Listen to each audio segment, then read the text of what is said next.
Los invitamos a participar en el programa a través de las cuentas de Twitter, opinando con el hashtag La Noche Cultivos Ilícitos. Y la pregunta que nos deben responder es la siguiente: ¿qué opina del proyecto de ley que está impulsando el gobierno colombiano en el Congreso de la República, que otorgaría beneficios penales a pequeños cultivadores de plantaciones ilícitas?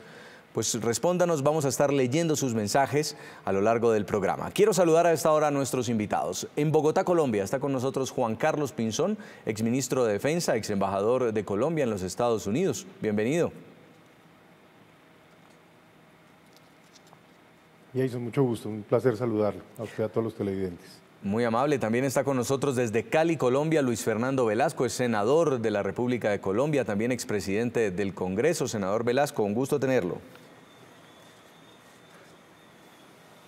Es un inmenso placer saludarlo a los televidentes en todo el mundo, obviamente al doctor Juan Carlos y a nuestro experto, es director de Política Criminal del Ministerio de Justicia.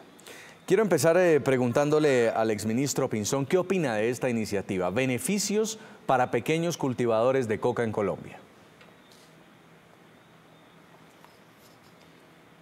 Hombre, yo hace bastante tiempo vengo diciendo que en la medida en que se desmonta el esfuerzo para luchar contra las drogas, el país se está inundando de coca, pero más grave aún, las calles de Colombia se están llenando de consumo y de violencia asociada al microtráfico. Y eso es algo que debería estarse pensando. La lucha contra el narcotráfico es para proteger a los ciudadanos, es para darles tranquilidad a los ciudadanos, es para proteger a las familias. Eso es lo que hay que entender. Esta medida, a mí me parece que es un incentivo perverso adicional para seguir ese proceso de escalamiento de la producción de coca y cocaína en Colombia. Lo único que eso va a traer a Colombia es más dolor, más sangre, más violencia, más inseguridad. Si yo soy presidente de Colombia, si el pueblo colombiano así lo quiere, yo voy a actuar de manera directa contra el narcotráfico. Por supuesto, a los campesinos hay que darles salida. Hay que darles opciones, hay que dar la posibilidad de que tengan unos cultivos alternativos rápidamente, compras de cosecha, pero no se puede permitir un incentivo adicional para que se siga cultivando un cultivo ilícito en el país, que lo único que ha traído es desastre, violencia, sangre a Colombia y que en este momento en las calles de Colombia está generando inseguridad y muchas preocupaciones. No hay pueblo de Colombia, no hay ciudad de Colombia a la que haya ido en estos días donde ese no sea un tema. Senador Velasco, ¿usted qué piensa? ¿Qué mensaje envía a los colombianos este proyecto de ley? Yo entiendo el proyecto de ley. A ver, cuando uno se sienta con los campesinos, los pequeños productores de coca, aquí no estamos hablando del gran narcotraficante, aquí no estamos hablando de los que tienen los laboratorios, aquí no estamos hablando de los que llevan la coca a Centroamérica o a Estados Unidos, no, aquí estamos hablando de los pequeños cultivadores de menos de 3 hectáreas. Cuando uno tiene que hablar con ellos para generar un programa de erradicación o sustitución, evidentemente tiene que sentarse a hablar. Y si usted se siente y le dice, se siente y lo judicializo, pues la gente no se va a sentar. Entonces, ¿qué propone el proyecto de ley? Mire, señor, si usted, pequeño productor de coca, acepta erradicar sus cultivos, ese es el principio, usted tiene que erradicar sus cultivos, y en la erradicación de cultivos meterse en un programa de sustitución o alguna cosa y no reincidir, si firma ese acta, pues este año no lo vamos a perseguir judicialmente mientras usted erradica los cultivos, hace todo el proceso que el gobierno va a acompañar, y entonces usted, al cabo de un año, le vamos a revisar si cumplió o no cumplió. Si usted no ha cumplido, pierde los beneficios de la ley y evidentemente va a ser perseguido judicialmente. Ese es el sentido del proyecto, pero además yo quiero decir lo siguiente, es que el problema del narcotráfico no está en los pequeños cultivadores, por Dios, entendamos. El kilo de una hoja de coca, que es lo que le pagan a nuestros campesinos, subió recientemente y pasó de 2.000 a 3.000 pesos, para que nos entiendan en el exterior. Les pagan $1 por kilo. ¿Dónde está el negocio del narcotráfico? No en el cultivo de la hoja de coca. Cuando usted convierte esa coca con otros productos en cocaína, en Colombia le pagan $2.200, pero si usted la sube a Estados Unidos, le pagan de $24.000 a $35.000. Y si llega, como dicen, en Colombia, Coronar en Europa, la mete en Europa, le pagan de 25.000 a 65.000 dólares el kilo. El negocio del narcotráfico está en otro lado, está en el lavado de activos. Por ello a mí me aterra que un hombre tan inteligente, tan conocedor del país como el señor fiscal, crea que el negocio del narcotráfico se va a acabar metiendo a la cárcel a 100.000 pequeños cultivadores de coca de nuestro país. Sí. No, hombre, eso se acaba es golpeando a los lavadores, golpeando a los narcotraficantes. Lo que hizo recientemente la Fiscalía, yo lo valoro, que fue extinción de dominio en 53 bienes de contrabando, porque gran parte de ese contrabando es cocaína, es lavado de activos. Ahí es que hay que atacar, ahí es que tiene que estar senador, la Fiscalía con toda su no es una forma de legalizar... no vamos a legalizar los cultivos, pero vamos a darle una opción a la gente. No es una forma de legalizar el cultivo de una planta que es ilegal y que finalmente redunda para estos narcotraficantes en sus activos. Es una planta que le dan uso ilegal. La planta en sí no es mala, la planta es ancestral, la planta estaba antes de que llegaran los norteamericanos y antes de que se convirtiera en cocaína. Es el uso que se le está dando. Ahora, creo que más adelante entraremos en el debate por qué 100.000 familias campesinas de colonos muy pobres, tal vez los más pobres, están sembrando menos de 3 hectáreas de coca, y ahí explicaremos por qué esa planta se ha vuelto una opción de vida en las zonas más pobres y alejadas de nuestro país. ¿Qué opina el exministro Pinzón? Mire, lo primero, yo tengo enorme respeto por el doctor Velasco. A él lo conozco y sé que es un verdadero conocedor de muchos asuntos. Pero yo sí recordaría por experiencia, porque yo lamentablemente en esto sí no puedo especular. Yo tengo que decirle al país las cosas como son y la verdad. Lamentablemente, cuando este tipo de medidas se toma, lo que termina ocurriendo es que sacan ventaja a los narcotraficantes. ¿Qué va a ocurrir en muchos sitios? No solo el hecho ya grave de que alguien tenga un cultivo ilícito y lo quiera pasar como si fuera un cultivo lícito. Es decir, a partir de ahora, cultivar yuca termina siendo, en cierto sentido, equiparable a cultivar coca. Y eso pues no puede ser. Y fuera de eso, el que cultiva yuca, nadie le compra la yuca, el que cultiva coca aquí termina con una serie de incentivos adicionales. Entonces, ojo, yo sí creo que tiene que haber zanahoria, cultivos alternativos, oportunidades, carreteras terciarias, todo lo que además no se ha hecho en mucho tiempo en muchas regiones. Pero sin duda, tiene que haber la claridad de que si usted está en una actividad ilegal, criminal, eso tiene consecuencias y eso tiene efectos. ¿Qué va a pasar en muchas regiones?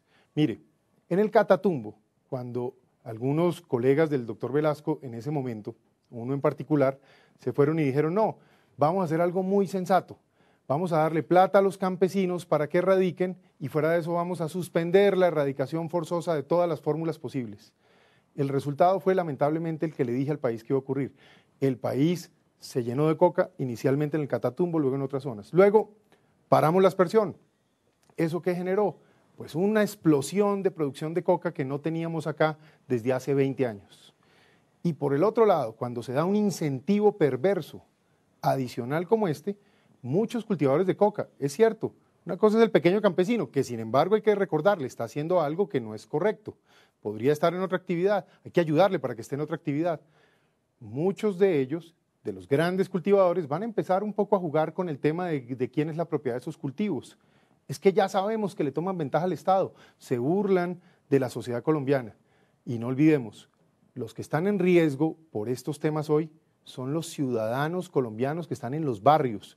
En los barrios populares de Colombia hoy hay pandillas, hay más consumo, hay microtráfico. Y todo esto además ha venido siendo una explosión, en particular en los últimos 2 años y medio, que lo puedo decir hoy, después de recorrer buena parte de los departamentos, varias ciudades, entrar a los barrios, hablar con la gente, este tema sale de primero en la lista en todas partes. Entonces, en lugar de estar buscando más bien en este momento, hombre, pensemos una solución integral, pensemos con criterio de Estado, hay distintos puntos de vista, eso es bastante aceptable, pero sí es muy mala idea quedar con la impresión de que en medio de semejante dificultad estamos creando un incentivo perverso adicional para que al final termine dándose más violencia, más situaciones difíciles. ¿En dónde? En las calles de Colombia. Allá donde está el doctor Luis Fernando, tuve la oportunidad de ir al distrito de Agua Blanca, de caminar las calles, de conversar con mucha gente. Este tema me lo pusieron de primero en la agenda y creo que es importante notar que esto es un tema común hoy en día en el país. Entonces, ojo, hay unas correlaciones muy directas y hay que asegurarse de poder trabajar esto de una manera efectiva, no dando incentivos adicionales para que los grandes narcotraficantes además se aprovechen de la situación, como ya vimos que ocurrió en el Catatumbo en su momento, como vimos que se ocurrió cuando se hizo la concesión de suspender la actividad de aspersión, y lo que hemos visto es episodios como los recientes allá en el Cauca, allá en Jamundí, allá en Tumaco. Esa es la película que estamos viendo. Entonces, ojo, esto no es un juego. Colombia ha tenido los peores años de su historia a raíz del narcotráfico. Vamos a ver qué dice... puede dar ventaja. Las peores desgracias de Colombia están asociadas a eso. Sí. ¿Qué dice senador Velasco? Jason. No, mire, reiterando el saludo al doctor Pinzón, decirle que estamos del mismo lado. O sea, nosotros queremos enfrentar el problema de la droga. Hemos estado al mismo lado, Fernando. Que el problema de la droga no es solo un problema... sí, no solo es un problema de Estados Unidos o de Europa, no, también es un problema de consumo interno. La diferencia es cómo enfrentarlo. A ver, primero, en Agua Blanca, evidentemente el tema de pandillismo es complejo y el tema de microtráfico daña toda la seguridad de la ciudad y de los habitantes de ese sector y en general de toda la ciudad. ¿Yo cómo lo enfrentaría? Yo lo enfrentaría con jornadas completas de estudiantes. Yo lo enfrentaría, y yo creo que una mamá de un muchacho de estos de Agua Blanca le gustaría más recibir la noticia que vamos a meter a 100.000 campesinos pequeños a la cárcel por cultivar 3 hectáreas de coca, más bien decirle que a cambio de pagar todos esos cupos en las cárceles de Colombia, lo que vamos a hacer es generar programas de salud para ayudarle a sacar a sus hijos de la adicción. ¿Cómo lo enfrentaría? Una política seria de sustitución. Ahora, ¿cuál es el problema? No le falta razón al doctor Pinzón. ¿En qué sentido? En que uno ve al gobierno y lo ve con una incapacidad a pesar de tener los recursos para enfrentar los problemas que uno dice, por Dios, ¿qué va a pasar? A menos de 80 kilómetros de donde estoy, en este momento, en las montañas de Corinto, Toribío, Florida, Pradera, están los grandes cultivos de marihuana de este país, no grandes, sino muchos pequeños cultivos de muchos campesinos e indígenas. Esos señores vienen diciendo, oiga, déjenos producir con esta marihuana productos medicinales. Y no ha habido poder humano para que el Ministerio de Justicia, el de Salud, el del Interior, saque adelante las resoluciones y los decretos para cambiar el destino de esos cultivos de marihuana, que a mí me parece interesante que pensemos en el tema de marihuana medicinal. En muchos lugares lo están pensando, ¿y sabe por qué? Porque nuestros burócratas no toman decisiones.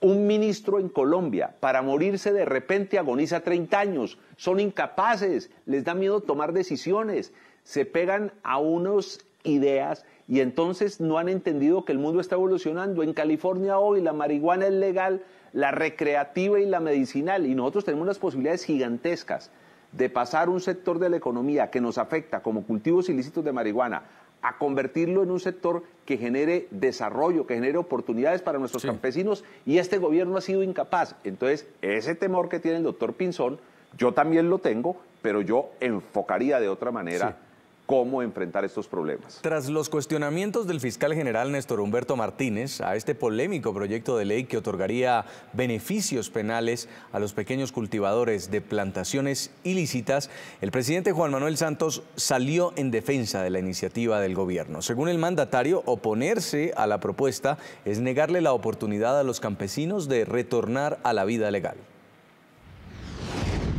¿Qué busca este proyecto? Busca afianzar una política de erradicación, de sustitución de esos pequeños cultivadores, los campesinos que hoy están cultivando la coca. Este proyecto solo beneficia a los pequeños campesinos que por una sola vez declaran que van a erradicar y tienen hasta 45 días para acabar con el cultivo y 1 año para acogerse a los programas de sustitución. Y esta ley cobijaría a más de 100.000 pequeños campesinos, pequeños cultivadores, que hasta ahora solo tuvieron en el cultivo de coca, de la hoja de coca, una opción para alimentar a sus familias. Y oponerse a esta ley es no darle la oportunidad, no solo a estos campesinos de encontrar una vida legal, sino negarle la oportunidad a Colombia de encontrar por primera vez, gracias al proceso de paz, una solución estructural y de largo plazo a los cultivos de hoja de coca en el país. Embajador Pinzón, estos beneficios penales a los pequeños cultivadores quedaron establecidos en el acuerdo final de paz con las FARC. Y quiero añadirle este ingrediente al debate. ¿Por qué era tan importante para las FARC dar esta discusión que hoy beneficia a los pequeños campesinos? ¿Hizo el gobierno bien en ceder con esta propuesta? Mire, lo mínimo que me suena es una ingenuidad. Es una ingenuidad pensar que lo que va a ocurrir es que estas personas se van a salir de ese negocio cuando lo que se les está dando es un poco el mensaje a muchos otros campesinos que les toca sudar con mucho esfuerzo en su trabajo para poder lograr que sus cultivos funcionen. Y aquí lo que les está diciendo es, mire, si usted cultiva 3 hectáreas de coca, no solo no pasa nada, sino que además van a venir en su ayuda. Si usted siembra lo mismo de yuca, frijol, maíz, no recibe ningún apoyo. Olvídese que eso no es con usted. Hombre, eso me parece que va a incentivar más coca en Colombia. Si algo ha pasado en estos últimos años, es que el esfuerzo que se ha hecho de erradicación es nulo. Lo que ha pasado es que se ha incrementado la producción de coca y cocaína en Colombia. Le doy este dato porque a veces la gente que no ha manejado estos temas cree que cuando uno dice yo me fijo 50.000 hectáreas de meta de erradicación y voy a cumplir 48.000, entonces eso es que se van a bajar 48.000 hectáreas de coca. Por Dios, para poder lograr eso, más o menos la tasa es de 3-1, es decir, que por cada 100 hectáreas que se erradican, solamente 30 realmente dejan de existir. Entonces imagínense, de un esfuerzo de 50.000 hectáreas y eso haciendo un esfuerzo de hacer de repasos, de ir a las zonas de resiembra nuevamente, más o menos, solamente del orden de unas 15.000 dejarían de existir. Esto es una experiencia que no es de hoy, es una experiencia que Colombia lleva desarrollando 20 años.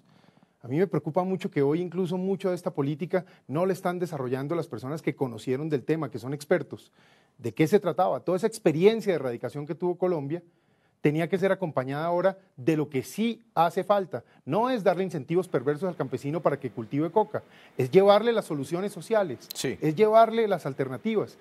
Yo estaría muy orgulloso de ver que esta ley fuera una ley que promueva la tecnología en el campo, una ley que promueva las carreteras terciarias, una ley que dé nuevas oportunidades de educación y entrenamiento al campesino para que pueda comercializar mejor sus productos.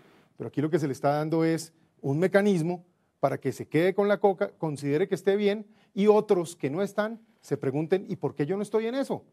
Hombre, la pregunta creo que puntual hay que ser muy y también cuidadosos en esto sí. Y la experiencia reciente demuestra que ha sido un error dar esos incentivos. Y también para el senador Luis Fernando Velasco, ¿por qué las FARC incluyeron este tema en sus negociaciones de paz?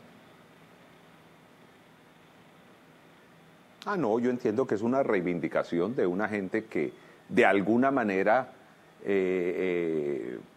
fueron su base social en las zonas más alejadas del país. No hay que desconocer que la guerra se concentró en las zonas más pobres, en las zonas sin carreteras, en las zonas rurales más alejadas de nuestro país, por ejemplo el Pacífico colombiano, por ejemplo Caquetá, Putumayo, Cauca, en algunas zonas del norte de Santander, Antioquia. O sea, ellos de alguna manera están reivindicando una base social que tienen. No le falta razón al exministro y exembajador cuando dice que si el programa no se monta bien, va a ser perverso y porque genera incentivos. Yo pensaría que si el gobierno se ha metido en este proyecto de ley, ya tiene caracterizadas las zonas en donde se va a aplicar. Porque evidentemente, si usted no sabe en dónde se va a aplicar, lo que termina ocurriendo es que la gente comienza a sembrar por todo lado coca esperando los incentivos. De hecho, en la propia exposición de motivos que presentó el gobierno, reconoce que uno de los elementos que ha hecho que crezcan los cultivos, no el único, es que los campesinos, frente al proceso de paz y esperando este tipo de acuerdos, por ejemplo con cultivos ilícitos, sembraron esperando a ver qué recibían. Y obviamente cuando la gente no tiene nada, pues juega a ver que le llegue algo. Eso es claro. Ahora, las zonas donde se siembra coca hoy en el país no son las zonas cafeteras, no son las zonas del plátano, no. Si usted hace un análisis, son los bosques húmedos tropicales que están en el Pacífico. El primer municipio, tal vez, no sé si me equivoco, el doctor Pinzón me podrá ayudar, de mayores cultivos puede ser Tumaco. Quienes conocemos Tumaco, quienes conocemos el Pacífico colombiano, entendemos que en zonas como el Pacífico colombiano, tal vez la única opción es la coca. Cuando usted está en López de Micay, en el Cauca, y tiene que pagar por un galón de combustible preparado $10. Allá andan en lanchitas con un motorcitos 15, y no crea que son las lanchas que usted ve en Miami, o en Cartagena, o en Punta del Este, o en Río. No.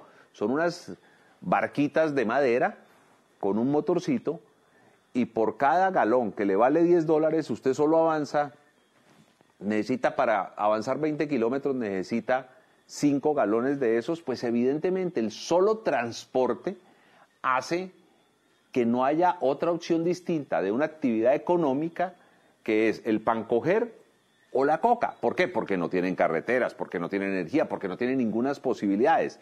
Entonces yo estoy de acuerdo, es todo un plan integral. Me da miedo que el gobierno no tenga ese plan integral. ¿Y por qué me da miedo?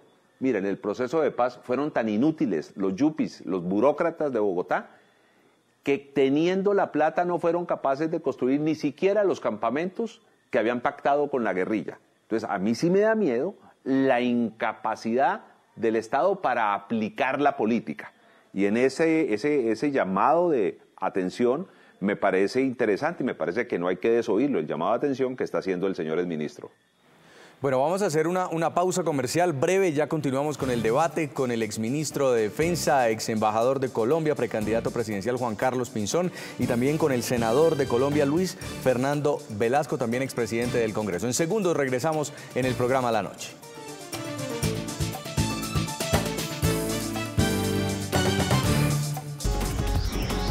Ya regresamos con La Noche.